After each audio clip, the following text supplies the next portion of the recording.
नमस्कार दोस्तों, आधार ICS academy में आप ऑनलाइन और ऑफलाइन सभी स्टूडेंट्स का बहुत बहुत स्वागत है। लास्ट टॉपिक में हमने वायुमंडल के विषय में पढ़ा था। तो वायुमंडल के कंपोजिशन के बारे में हमने बात की थी, जिसमें गैसेस वगैरह आपको सब बताई गई थी, कौन सी कितनी मात्रा में पाई जाती है। एक क्रम में आपको ये भी बताया गया था कि घटता हुआ क्रम क्या है इन गैसों का। आज हम बात करेंगे वायुमंडल के स्तरीकरण की, लेयरिंग की, कि स्तरी के सॉरी कि स्तरीकरण वायुमंडल का किस तरह से पाया जाता है। जब हम धरती से या धरातल से ऊपर की ओर जाते हैं, तो ऊपर जाते वक्त कौन कौन सी परतें वायुमंडल की में हमें मिलती हैं। तो इसमें सबसे पहले जो बात करेंगे, सबसे पहले हेडिंग बनाइए वायुमंडल की संरचना। तो वायुमंडल की संरचना हेडिंग बनाइए।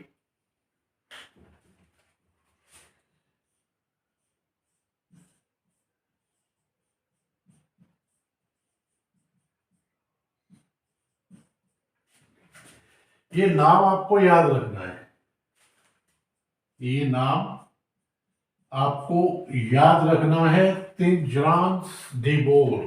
क्या नाम है? तिज्रांस डी बोर। ये नाम आपको इसलिए याद रखना है कि वायुमंडल की संरचना के संबंध में 20वीं शताब्दी में विशेष अध्ययन किए गए, जिसमें ये नाम इन अध्ययनकर्ताओं में सबसे महत्वपूर्ण है, तिज्रांस डी बोर। ठीक है। तो इस टॉपिक में जो आप पढ़ेंगे, उसमें आपको बेसिकली 5 लेयर्स के बारे में आपको पढ़ना है। वो 5 लेयर कौन कौन सी हैं, ये आपको हम अब बताएंगे। सबसे पहले जो हम बात करेंगे, वो करेंगे क्षोभ मंडल की, ट्रोपोस्फियर। सबसे पहला मंडल कौन सा है? क्षोभ या विक्षोभ मंडल। क्षोभ या विक्षोभ मंडल। इसी मंडल को कहा जाता है अधोमंडल या परिवर्तन मंडल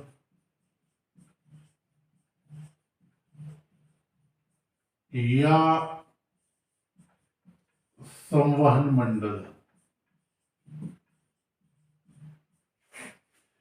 तो कितने नाम है इस मंडल के? क्षोभ मंडल या विक्षोभ मंडल, अधोमंडल, परिवर्तन मंडल या संवहन मंडल। इंग्लिश में इसको बोलते हैं ट्रोपोस्फेयर। क्या बोलते हैं? ट्रोपोस्फेयर।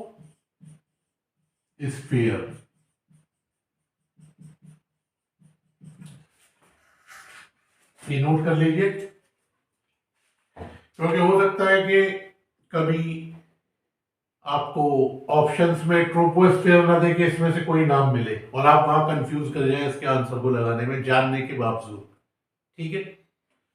तो याद रखिएगा, विक्षोभ मंडल या ट्रोपोस्फेयर शब्द का सर्वप्रथम प्रयोग किसने किया था? तिज्रांस डी बोर ने।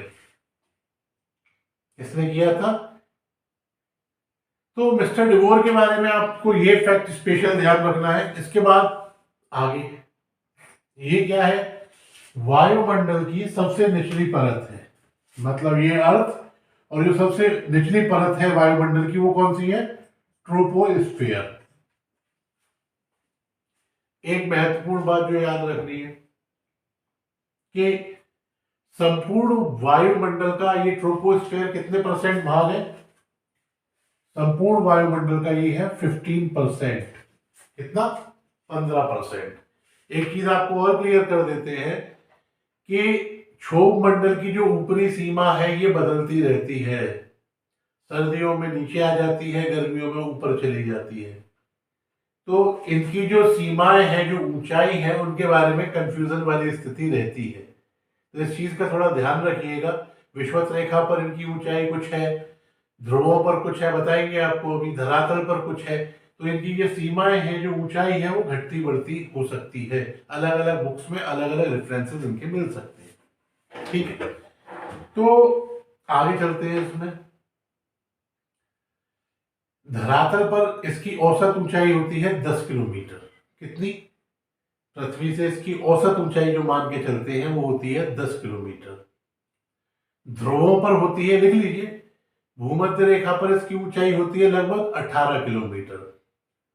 कितनी? 18 किलोमीटर। और ध्रुवों पर इसकी ऊंचाई होती है 8 से 10 किलोमीटर। तो सर्वाधिक ऊंचाई इस मंडल की कहां पाई जाती है? भूमध्य रेखा पर। और सबसे कम कहां होती है? ध्रुवों पर। ठीक है। ग्रीष्म ऋतु में क्या होता है? इस ग्रीष्म ऋतु, गर्मियों में इस स्तर की ऊंचाई में वृद्धि हो जाती है, शीत ऋतु में ये स्तर नीचे आ जाता है। याद रखिएगा, ये सारा आपसे क्वेश्चन देगा अगर वो, तो ये सारी चीजें आपको ऑप्शंस में मिलेंगी, यहां आपको आंसर लगाना होगा। ठीक है। एक और महत्वपूर्ण चीज कि इस मंडल में प्रत्येक 165 मीटर, इस मंडल में प्रत्येक 165 मीटर जाने पर 1 डिग्री सेल्सियस तापमान क्या होता है? कम हो जाता है। क्या होता है? कम हो जाता है। ठीक है। यहां तक कोई समस्या आपको नहीं है? चलिए, एक चीज और याद रखिएगा कि ये जो ट्रोपोस्फीयर है, यह गर्म और शीतल होने का काल इसका कैसे होता है? गर्म और इस भाप को गर्म करने में या ठंडा करने में 3 प्रक्रियाएं महत्वपूर्ण होती हैं। कौन कौन सी? विकिरण, संचालन और संवहन। ये क्या होती है? ये आपका नेक्स्ट टॉपिक है, उसमें आपको ढंग से और समझ में बताएंगे। अब यह लिख लीजिए कि कौन कौन सी 3 क्रियाएं? विकिरण, संचालन और संवहन द्वारा। ठीक है। चलिए, अब आगे बात करते हैं इसी में। इसमें जो महत्वपूर्ण एक और चीज आपको याद रखनी है कि इस मंडल में सभी प्रकार की मौसमी घटनाएं घटित होती हैं। तूफान, आंधी, वर्षा, चक्रवात, बादल, ये सभी घटनाएं कहाँ होती हैं? ये सभी घटनाएं मात्र क्षोभ मंडल में होती हैं। इसके ऊपर ये घटनाएं नहीं पाई जाती। ठीक है। इस मंडल की एक और विशेषता कि इस मंडल के अंदर ऊंचाई में वृद्धि के साथ साथ वायु का वेग भी बढ़ता चला जाता है। इस मंडल में बढ़ती हुई ऊंचाई के साथ साथ क्या होता है? वायु का वेग भी बढ़ते हुए चला जाता है। ठीक है। नाम इसके याद रखने हैं, जो चीजें आपको बताई गई हैं ये आपको मेरी इसकी याद रखनी है। ठीक है। अब सारे चक्रवात, वर्षा, सारी चीजें जब इस मंडल में होती है तो एक और चीज याद रखिएगा कि इस मंडल में वायुयान के उड़ने के लिए सही दिशा नहीं पाई जाती। तो वायुमंडल, इस मंडल में नहीं उड़ते हैं वायुयान। ठीक है। यहां तक कोई क्वेश्चन हो पूछ सकते हैं। ठीक है।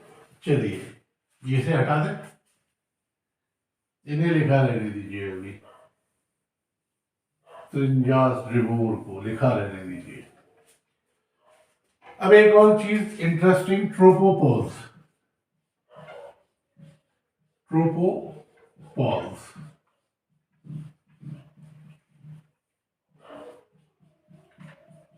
ट्रोपोपॉज ये क्या होती है? आपको जब पृथ्वी की आंतरिक संरचना के विषय में पढ़ा रहे थे तो आपको असंबद्धताएं बताई थी, डिसकंटिन्यूटी बताई थी, जोड़ बताई थी ना। ऐसे ही क्या होता है, क्षोभ मंडल, इसके ऊपर, क्षोभ मंडल के ऊपर एक और मंडल जो होता है उसका नाम होता है कौन सा? समताप मंडल, जिसके बारे में भी आप पढ़ेंगे। अभी केवल नाम जान लीजिए, समताप मंडल। तो क्षोभ मंडल और समताप मंडल को अलग करने वाली, लिख लीजिए, क्षोभ मंडल और समताप मंडल को अलग करने वाली 1.5 किलोमीटर मोटी, 1.5 किलोमीटर मोटी संक्रमण को या मोटे संक्रमण को एक जोड़ पाया जाता है दोनों मंडलों के बीच में। उस जोड़ को की मोटाई कितनी है? 1.5 किलोमीटर। और उस जोड़ को क्या कहते हैं? ट्रोपोपॉज या क्षोभ सीमा। याद रहेगा, ट्रोपोपॉज या क्षोभ सीमा। क्षोभ सीमा में क्या होता है? ऊंचाई के साथ तापमान गिरना बंद हो जाता है।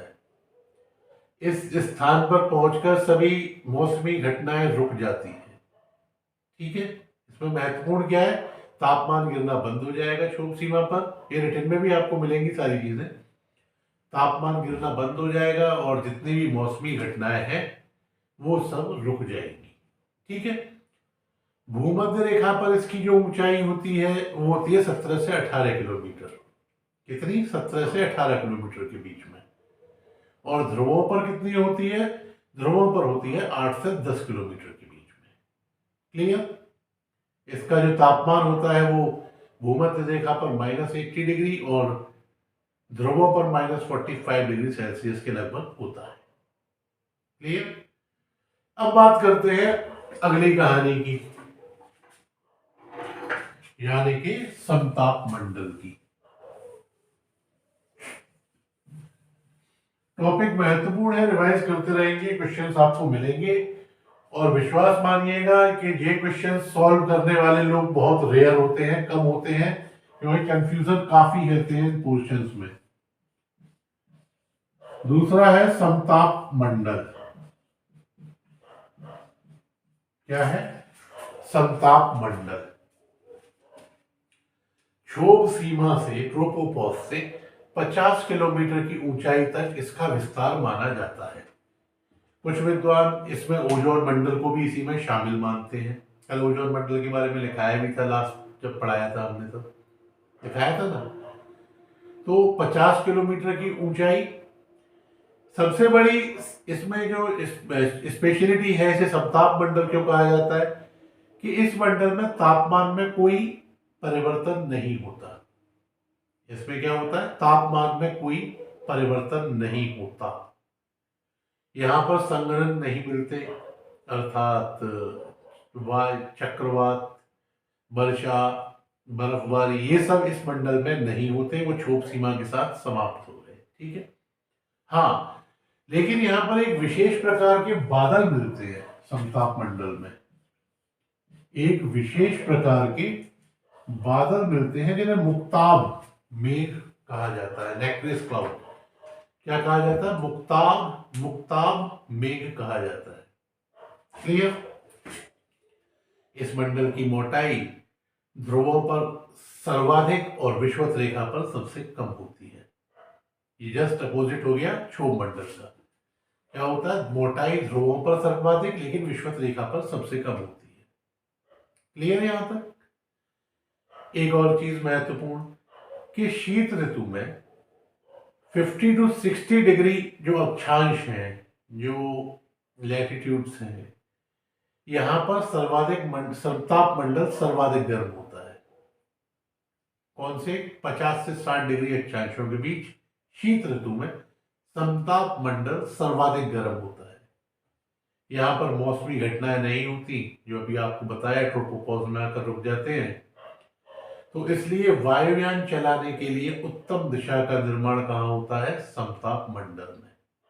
ठीक है। अब समताप मंडल की खोज, समताप मंडल की खोज भी इन्होंने ही की थी 1992 में। त्रिंजास डेवोर ने ही की थी। कब? 1992 में। ठीक है। तो समताप मंडल में बेसिक बेसिक चीजें आपको यही याद रखनी है। ठीक है। अब बताया था हमने कि समताप मंडल के अंदर ही समाहित होती है कौन सी? ओजोन परत, ओजोन लेयर। तो इसके बारे में भी 2 लाइन लिख लीजिए, और दोबारा से, आपने कल भी कुछ नोट किया है ओजोन मंडल के बारे में, आज फिर लिख लीजिए एक बार और, यहां भी रिलेवेंट है तो लिखा दे रहे हैं। ओजोन मंडल, ओजोन मंडल।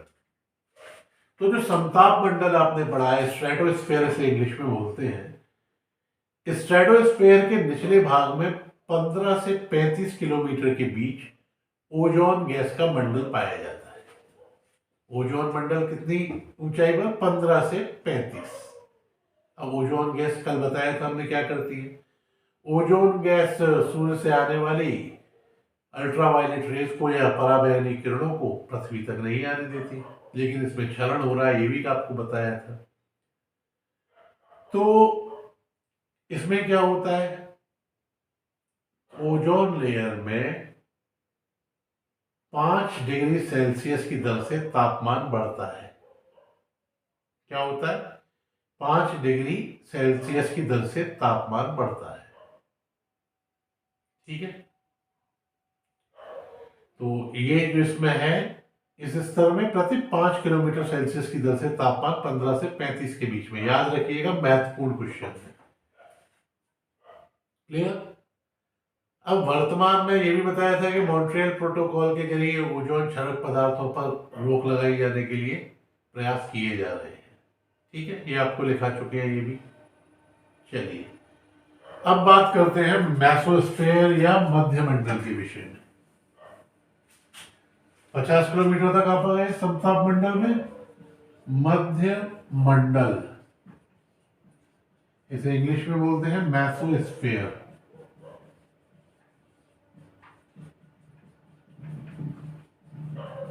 ऊंचाई 50 से 80 किलोमीटर के बीच। कितनी? 50 से 80 किलोमीटर के बीच। इस मंडल में क्या होता है, इसमें ऊंचाई के साथ साथ तापमान कम होता जाता है। नीचे क्या है, ऊंचाई के साथ बताया ना 1 डिग्री कम होता है, फिर स्थिर रहता है, फिर 5 डिग्री की दर से ओजोन मंडल में बढ़ता है, लेकिन ऊपर क्या है, स्थिर रहता है। उसके बाद यहाँ क्या है, तापमान में ऊंचाई के साथ ह्रास होता जाता है, ऊंचाई बढ़ती जाती है, इसमें तापमान कम पाया जाता है, कम होता चला जाता है। और 80 किलोमीटर की ऊंचाई पर तापमान -80 डिग्री सेल्सियस हो जाता है। कितना? -80 डिग्री सेल्सियस। कहां पर? मध्य मंडल की ऊपरी सीमा पर तापमान -80 डिग्री सेल्सियस। तो मध्य मंडल की ऊपरी सीमा को कहा जाता है मेसोपॉज। क्या कहा जाता है? मेसोपॉज। बार बार सुनना पड़ेगा, बार बार देखना पड़ेगा, तभी आपको ये नाम याद हो पाएंगे, अदरवाइज नहीं। और यहां से कोई क्वेश्चन पूछा जाएगा, वो आपका छूटेगा। ठीक है, मेसोपॉज। यहां तक कोई क्वेश्चन आपके मन में? ऊंचाइयों का पहले ही बता चुके हैं, अलग अलग जगह, स्पेशली ट्रोपोस्फियर की अलग अलग मिलेगी। ठीक है, अगला मंडल इसके ऊपर 80 किलोमीटर तक आ गए। 3 मंडल आपने देख लिए। अब जो चौथा मंडल है वो है आयन मंडल या आयनोस्फीयर। आयन मंडल या आयनोस्फीयर।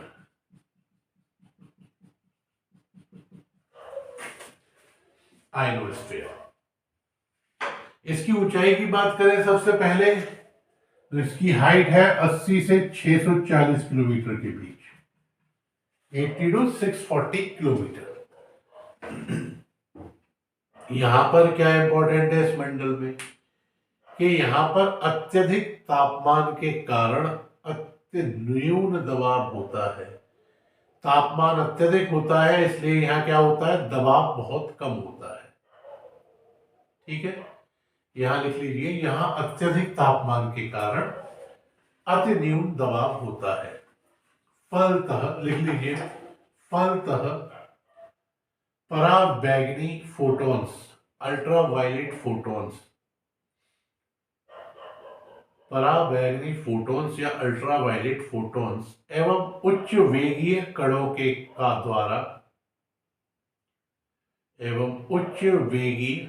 के द्वारा लगातार प्रहार होने से गैसों का आयनीकरण हो जाता है। गैसेस क्या, आयन में चेंज हो जाती है।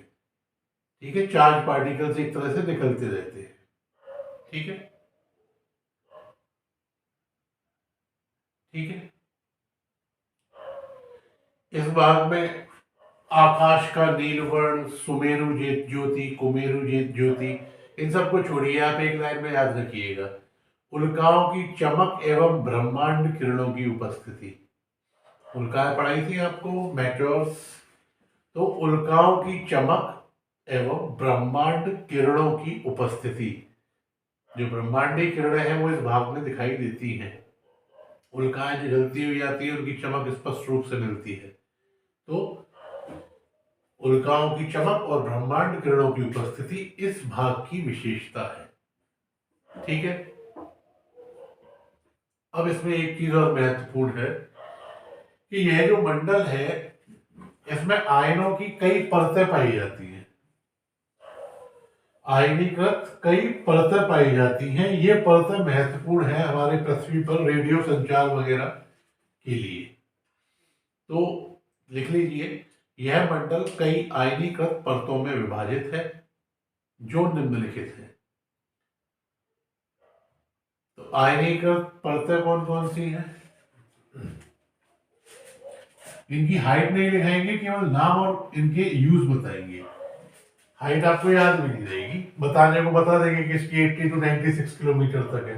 लिखना चाहो लिख भी लो ब्रैकेट में, 80 टू 96 किलोमीटर डी लेयर पाई जाती है। डी परत, इसका काम क्या है? ये दीर्घ तरंगी, दीर्घ रेडियो तरंगी, long waves, long waves. LW SW देखते हो, रेडियो आपने देखे ही नहीं होंगे, पहले आते थे लॉन्ग वेव्स, शॉर्ट वेव। तो जो डी लेयर है ये क्या करती है? जो लंबी तरंगें हैं रेडियो की, ये लेयर उन तरंगों को पृथ्वी पर वापस परावर्तित कर देती है। ठीक है, अगली जो है वो है E1। E1 ये परतों के नाम आपसे पूछे जाएंगे बेसिकली और किस मंडल में पाई जाती है। E1 लेयर ऊंचाई 96 से 130 किलोमीटर अप्रॉक्स। ठीक है, यहां तक ठीक है। और E2 परत पाई जाती है एक, ये E2 परत जो है इसकी जो ऊंचाई है वो लगभग 160 किलोमीटर तक विस्तृत है। क्लियर? अब E और E2 जो है ये क्या करती है? ये मीडियम रेंज की जो रेडियो वेव्स है MW, उनको क्या है पृथ्वी पर वापस रिफ्लेक्ट कर देती है। E1 और E2 क्या करती है? MW मीडियम वेव्स को, पहली LWD फिर MW। ठीक है, अब तीसरी जो लेयर है वो है F1 और F2। FM सुनते हैं ना, F1 और F2। तो इन परतों का विस्तार जो है वो है 160 से 320 किलोमीटर के बीच में, 160 से 320 किलोमीटर में, जो कि SW शॉर्ट वेव्स को, जिनसे FM वगैरह चलते हैं, SW को पृथ्वी की ओर रिफ्लेक्ट करती है। ठीक है, इस परत का एक और नाम है, इसका नाम है एप्लिटीन। क्या नाम है? एप्लीटन, ऐसे लिखिए आप, एप्लीटन। तो ये महत्वपूर्ण इंफॉर्मेशन है आयन मंडल के विषय में। ठीक है, तो आगे अब बात करते हैं इससे। जो बेसिक आपको याद रखना है वो ये आपको याद रखना है यहां तक। आगे बढ़ेंगे इसमें बाह्य मंडल के बारे में या एक्सोस्फीयर के बारे में। ये आपकी लास्ट लेयर है एक्सोस्फीयर या बाह्य मंडल।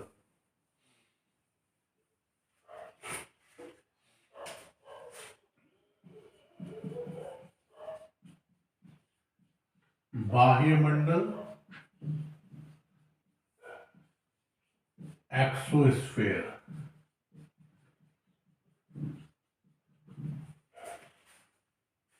छह 640 किलोमीटर से ऊपर इसका विस्तार पाया जाता है। अब 640 किलोमीटर, ऊपरी कोई सीमा नहीं है।